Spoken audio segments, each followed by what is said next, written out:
office in India. Hi, this is Piolo Pascual. In my dreams. Here, this is Okay, we are here. It's only At the top. Tama ba? Or on the top? Whatever. In the mountain top yeah, in the mountain top. of Sarangani Province, Barangay Tinoto. Okay, good day everyone. Nandito tayo ngayon sa isa sa mga napakagandang lugar ng Sarangani Province. This is Barangay Tinoto, in Maasim, and we are here to plant kamote. Okay, nagplant kami kanina, nag-harvest na kami ngayon. Tanim kanina, harvest agad. Okay, so galing dito sa taas ng Barangay Tinoto, bababa tayo doon sa baba. Siyempre hindi pa tayo pwedeng bumaba sa itaas.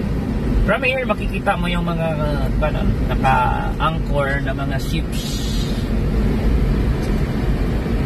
Those ships are subject for repair dyan sa Jansan Shipyard sa baba. Ipapakita namin mamaya. Okay, so isa to sa mga napakagandang lugar for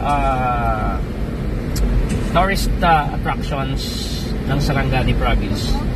Siguro pag ma-develop na itong area, so tingnan nyo lang naman, o tingnan nyo, di ba? So pag dito ka sa taas, makikita mo yung nasa baba, siyempre nasa taas. Di ba? Overlooking, makikita mo yung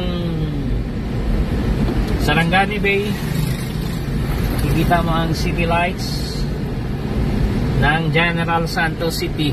Ayan. So dito ka sa taas, makita mo yung shipyard dyan sa baba. Ayan. Yung lahat na makikita nyo dyan ay sa kanila yan. Ayan, ha.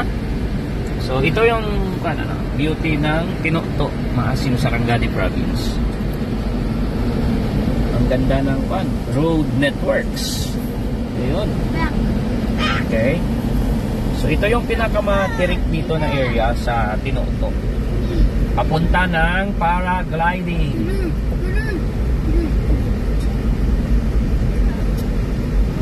Okay. Have you experienced paragliding, sir? Sir Kurt. Okay. So this is it. Pababa na tayo from the top, from the mountain top of Tinoto, Maasim. Ayan. So sa mga hindi pa naka-invest dito sa taas, just contact me para magkaroon na kayo ng dito ng lots. Magkaroon kayo ng area. Okay? So ganyan siya. Ganito siya kaganda. Bababa dito. At siyempre yung mga tao maganda rin. Tingnan mo yung nakadilaw. Beautiful place. Beautiful people. Beautiful ladies too. Hi. Yeah, beautiful ladies. Especially the lady in your side. Okay. Yes. Oh, sige. Okay, so dito medyo na tayo, nasa gitna na tayo. Yun, makikita mo dito, kahit dito sa kalagitnaan, makikita mo ang Jansan. Okay. Actually, may mga investors na nakapasok dito sa area ng Tinoto. Yan, may building na dito sa itaas. Ayan, uy, kakabuhos lang, makikita pa yung wet portion ng buhos nila. Yan, ito yung isa sa mga investment dito.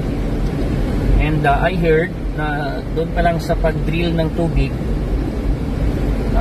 it costs about 1 million yung water system pa lang nila dito. Sa pagkakaalam ko, parang hotel. Yeah, tsaka may swimming pool. Ito, bahay ng mga may-ari dito. Pangulo family. Yeah. So, dito ka na sa baba banda. Siyempre, wala na sa taas. Yan, makikita mo ang kuhan dito. Ang, ano yan? Bridge. Anong bridge yan? Dr. Bridge. Nakinig ang bridge na. Eh? Dr. Sigil? Yan, dito. Medyo mababa na ito na kuhan, mababa na portion, pero kitang-kita pa rin ang Barangay Bawing. Barangay Bawing, Gansan. Sigil Bridge pala. Kung nakita nyo kanina, saka dito makikita yung Power plant. ito, Power Transformers. Transformers ng siguro Sarangani Energy at So, saka, back to sa paragliding. ito para papunta sa paragliding area. Oh, that's in the Pero close ito ngayon doon na magdaan sa baba. Close na itong daanan dito sa itaas. Okay? Back sa Ayan, dito na tayo sa medyo mababa na area. Pero kitang-kita pa rin yung mga kabahayan sa ibaba. Okay, Sigil River. Yan, may mga facilities na dyan para sa iwan. Marami na mga facilities actually dito sa area ng Bawing. May mga plants. May steel plant. Ano pa ba? power plant. Power plant.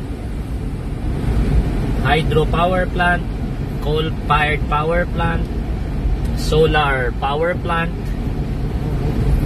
Iwan ko kung ano na lang ang hindi na kwan dito. Na plant. Ang hindi pa na patayo na plant. Basta ang pagkakaalam ko ang sa amin, may planting tayo doon eh. Planting kamote.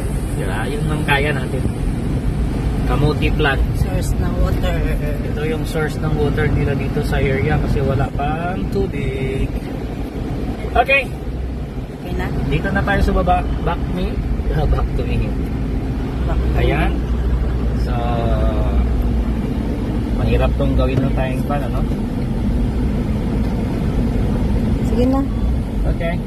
So, dito na. National Highway na itong sa pan. Extra na extra. So, extra na daw. Para sa vlog, this is your vlogger na walang follower. Thank you.